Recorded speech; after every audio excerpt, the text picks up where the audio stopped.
Mae yna sawl her wrth trio mynd ati i drosi sioes wedi cael ei greu ar gyfer y theatr, ei sgwennu ar gyfer y theatr i wneud o fel ffrwd byw.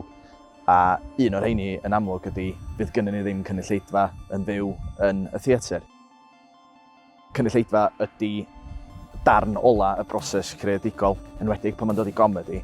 Mae gwybod lle mae pobl yn chwerthin yn anatod i wneud o'n llwyddiannus, ac i'r actorion mae'r egni sydd yn dod oddi ar y gynulleidfa yn creu y sioe yn rhywbeth mwy nag oedd o yn yr ystafell ymarfer.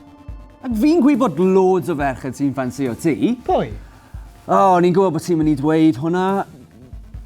Andrea Wise. Chwaer Jono? Mae'n obvious. Mae'n blwyddyn 7. Mae'n ffansio ti. Mae'n 11.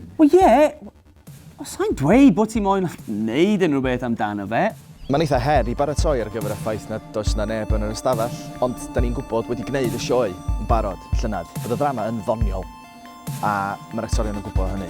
Fe rhaid nhw yn fuddiad yn eu hunain, gwrando ar ei gilydd, a gobeithio wneud hynna gyfathrebu dros gamra. Da ni'n gobeithio wir y gawn ni brofi fo fel torf unwaith eto, achos mae chwerthin efo 400 o bobl eraill yn rhywbeth dim ond ma'n i gyd eisiau gwneud.